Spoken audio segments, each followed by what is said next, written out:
done a lot of teaching, a lot of experience in this area, but you're Yeah. also a DJ, as you mentioned, and you Yeah. DJ all over the place. Yeah, I am a bit. I started off in my teens as a sort of house party DJ, wedding DJ, Yeah. pop music, house music, on decks and proper turntables and stuff. Yeah. Um, and I used to be in a band, so I used to sort of DJ between sets at my gigs. Um, did a bit of DJing at university. Um, and so when I got into the teaching side with my wife, I started DJing at our local clubs, and just went from there, really. But now I get booked equally as much as a DJ as a teacher. Mm. So that's all good. My son's even got into DJing as well. Yeah, Ah, he's now 14 years old. He's going to be DJing at ABCD with me next week. no way. Yeah. Oh, that's Uh, very cool. One of his first gigs, he was 9 years old, and he Yeah. was DJing with me at the Berlin Salsa Festival. Ah, Yeah. So it was like 1 o'clock in the morning, and he was on the decks, like in the bachata room, and everyone yeah. kept looking over there, like, "Is that kid DJing? He's got to press that button."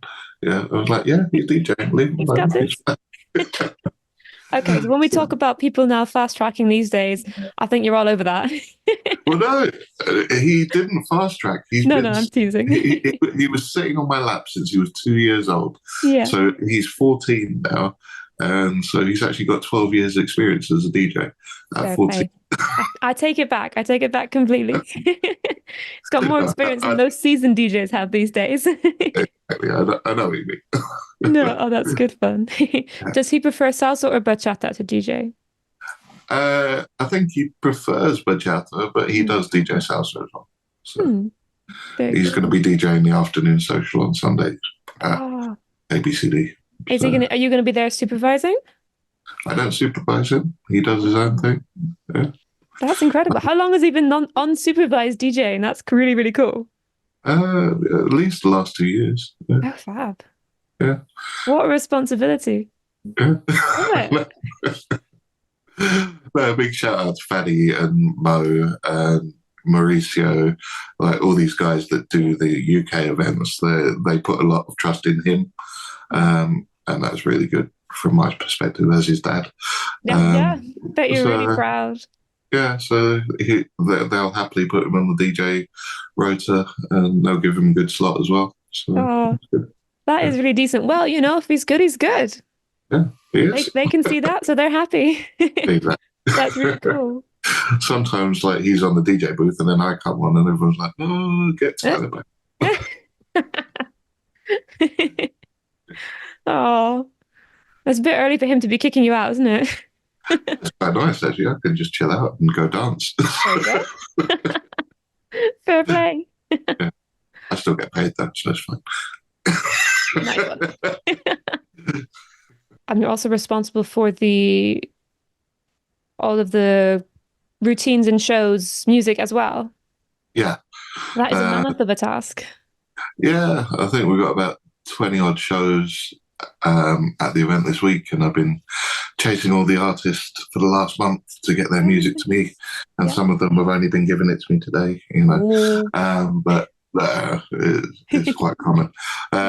Like when you have that many tracks, you've always got to chase for them Yeah. before time, because it's not just the shows. You've also got the tech rehearsals to do. Yeah.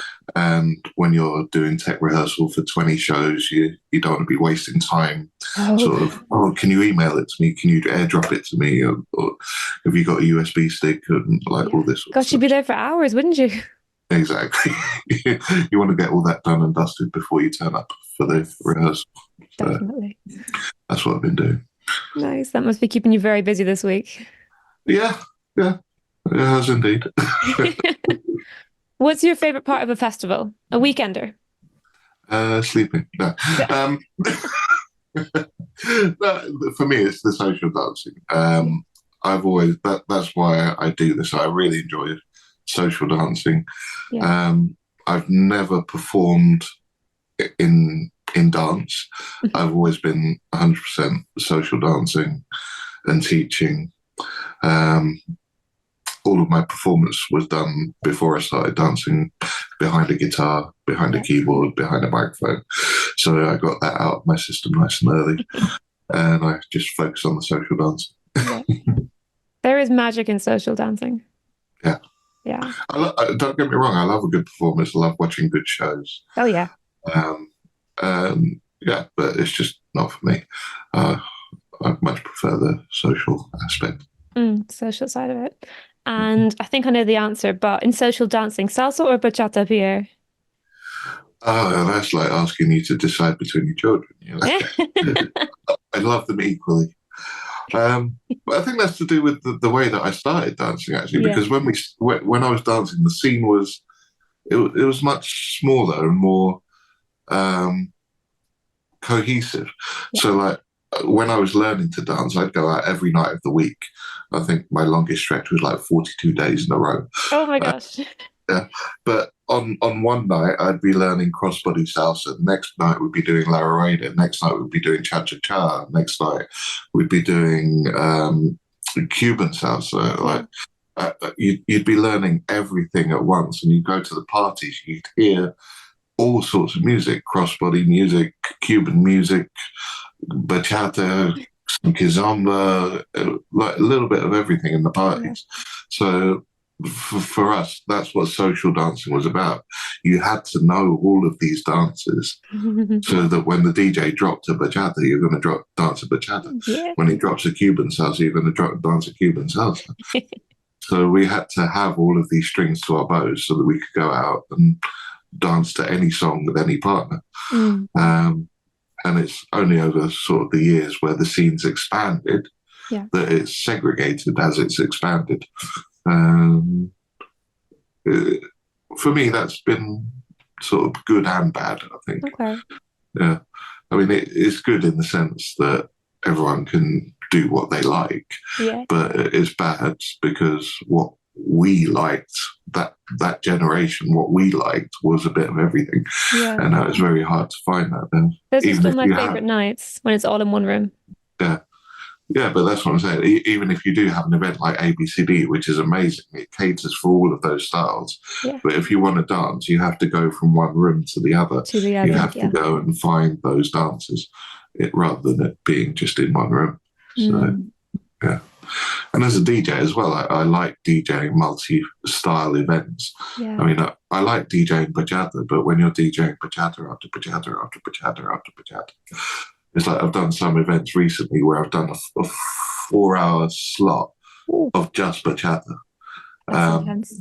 Yeah, it's great. I love bachata. I can do it. It's great. But when you have that opportunity to change genres go from bachata to salsa to kizomba to Cuban salsas, throw in a morena, maybe drop in a merengue or something. Yeah. But when you get to put all that together, it makes the set much more dynamic, makes it much more interesting for me as a DJ. So. I can imagine, yeah. Yeah, because a 3 hour stunt is still quite a long one to do as a DJ. 4 hours is next level. Yeah, no, it's good. Well, because like at most events nowadays, you get given a 1 hour DJ slot, maybe a 2 hour DJ slot, Okay. which is okay. You can play a good set in an hour or 2 hours, but you don't really get to develop the journey for the dancers, right? Yeah. So when you're working with a 4 hour set, you actually get to take them on a journey over that 4 hours from taking them to different musical places, giving them different highs, different lows, throwback to old songs, bring them back to the future, like move it all around. Yeah. So I enjoy those longer sets as well. You make it sound beautiful. Yeah, no, it's good. It's good fun. It's good fun. And that's why you do it. So that's cool. Yeah. What other changes have you seen recently in the over the last 20 years, besides the segregation of parties kind of getting one room events and stuff like that? What else have you seen change? Um, it has been like I think it's like the social media effect, to be honest. Mm. I mean, since social media came along in sort of 2007, was it? Well, that's 2007 when YouTube came out, right? And like when people started posting videos on YouTube, that was great. You'd go to a congress, you'd film all your classes, you'd put them up on YouTube. Maybe a few people had watched them. But then when sort of Facebook and Instagram sort of came, no, YouTube was 2004, wasn't it? Facebook was 2007. I'm Yeah. not sure. I grew up in rural Ireland, so it was all just too far away from me. I was on dial-up for years in those years. Yeah. It's like nowadays, like social media has sort of it's done wonders for promoting the dance, bringing in a much wider audience. We've got a much greater variety of events, so many more students, such a bigger reach into, especially for bachata. I mean, bachata has grown sort of exponentially over the last sort of 15 years. That is the word for it, yeah. Yeah. So in one way, that's good, but in other ways, it's bad because it's sort of quantity versus quality, and the effect of diluting the source. Yeah. So, it's good and bad because it's as diluting is a good word for it because it's different influences and different people bringing in their styles, which on one hand is great, it's evolution, but on the other hand, it's also like, oh, but the purity is changing. Yeah, and like the reasons for why people dance and the reasons why they become teachers, it's all changed. Like it just feels like people are in a rush to become, especially in the bachata scene, it feels like they're in a rush to become a teacher because it means that they get to travel the world, they get paid to attend festivals, and it gives them this sort of lifestyle where they can travel around Europe, do some teachings, see people, get that validation that they're craving, and that they're teaching not to create students, but to demonstrate what they know. Yeah. It's a nice distinction. It just feels very superficial on some levels, right? Yeah, the why. Yeah. Yeah. So why I teach not to sort of demonstrate what I know. I know a lot, I think, but my goal is to actually make my students better dancers than I am. Yeah. So I want them to be better dancers. I don't want them to be copies of me either. But like you look at the dance floor nowadays, and I can literally look at a person. I can say, okay, you learned that from this teacher. You learned that from this teacher. You learned that from this teacher, and you can tell who they've learned from just by watching them dance. They turn out to be carbon copies of their teachers, rather than becoming individual dancers themselves. I think that's something that's changed over the last 10 years in particular as well. But yeah, I think it's partly to do with social media, but it's also to do with the commercialization of the dance. It's like now sometimes you go to events and it feels like there are more customers than students. Right. Okay. Yeah. So we've commercialized the dance to the point where it's no longer about education. It's about selling a product. Right. Yeah. So as a dance teacher, I'm not teaching you to dance bachata. I'm selling you my brand of bachata. If you like. Okay. Yeah. Yeah. So I understand why people do it. Like it's a difficult economy. People want to earn money, but the system seems to be geared in a way that it's more about generating income for teachers yeah, there's a lot of models within the market at the moment. Even like the model of like certification, student teams, all of these things. They're kind of like mini pyramid schemes that are going on within the scene, where money sort of funnels up to the top level teachers, and like that you've got to pay for costumes, you've got to pay for all of these other things going along the way, and it's all about generating that passive income from your YouTube videos, from your Facebook, from the revenue. So there's all these things driving people's motivations to become teachers, which are not necessarily to do with creating dancers. Yeah. Yeah. So that will harm the community. Yeah. So that's what I've seen over the past 10 years or so. And it's not that I begrudge anyone that at all, but it does change the dynamics of what's going on within the scene. Yeah. So, yeah, I think that's the biggest change that I've seen. I've seen that reflected a bit in different lessons and different styles. For me, I always notice the why, the reason why is someone doing this. That driver, you can see sometimes that it's motivated by different things. And surely if you're teaching something, the motivation should be to share knowledge, to see someone grow in whatever area you're teaching and you're celebrating. Yeah. And yeah, it does change the dynamic hugely. Yeah. But like, so you have like, say the student team model, right?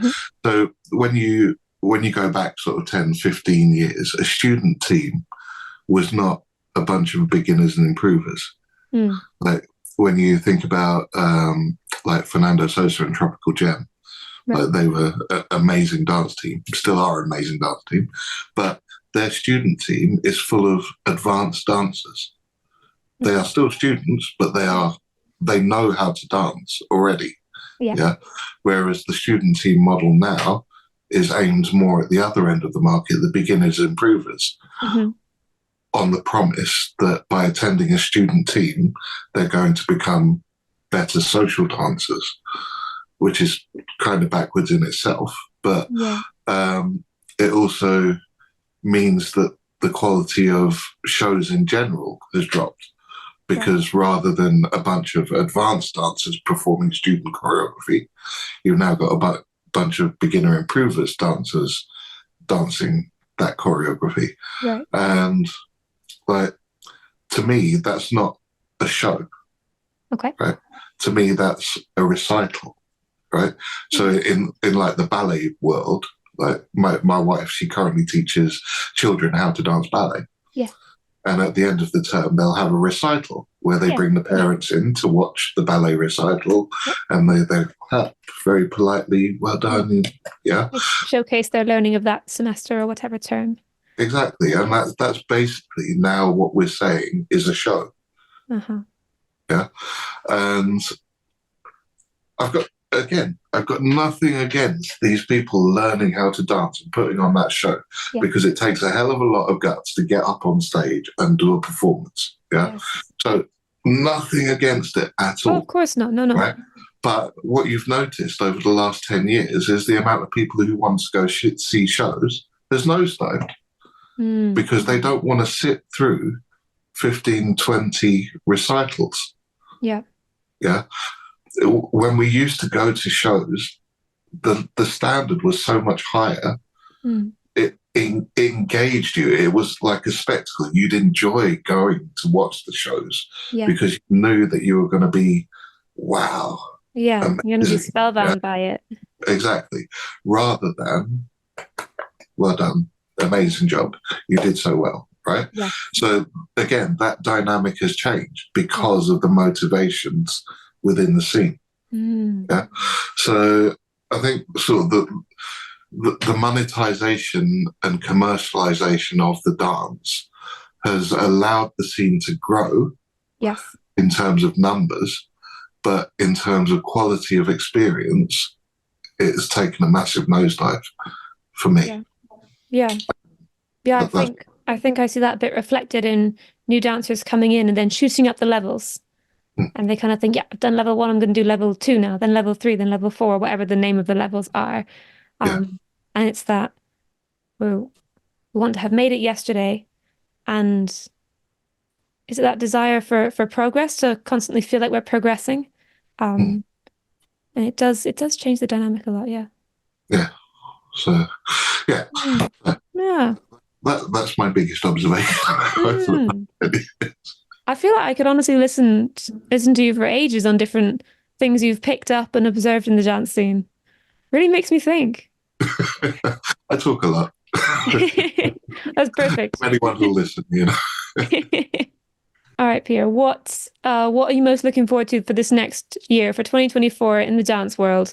What is either going to be like a thing you're thinking, oh, I can't wait for this? I've actually been invited over to San Francisco in June to go teach at the San Francisco International Bachata Congress with a guy called Rod Chatter.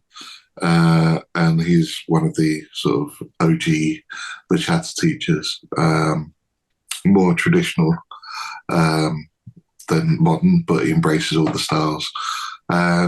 So yeah, I worked for him a few years ago in Vegas, and we had a really great time over there. So I'm really looking forward to going over there.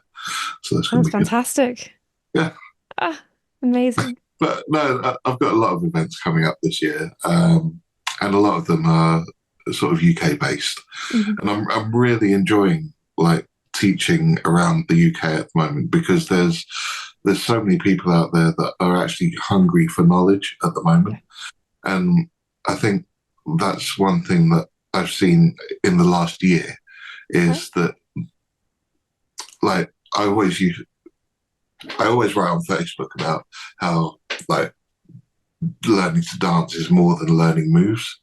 And I feel that when we came out of lockdown, there was this appetite for moves. So everyone wanted to go, I want more moves, I want more moves, I want more moves. But it's been now 2 or 3 years since we came out of lockdown. And people have now been on that journey for 3 years, and they're starting to realize now that moves aren't everything. They need to learn the technique, they need to learn the musicality, they need to learn the connection. So they're at that stage now where they're looking to revisit that. And that's something that's been coming more evident over the past year. And that's something that excites me as well, because that's what I like doing. In London, like it's just crazy. There's so many teachers, so many events. I think the students get a bit overloaded sometimes. But when I go outside of London, that appetite is just that you can feel the hunger from the students when you go outside London. It's amazing. Fab. Yeah. Pierre, it's been really fab speaking to you. Thank you. Thanks for having me. Yeah, thank you so much for making the time to join. Yeah, no, it's been good. Yeah. We'll have to have you back sometime in the near future. Actually, we'll have you back after June to hear how Vegas goes. No, San Francisco, sorry. San Francisco, yeah. No, that'd be good. That would be really cool.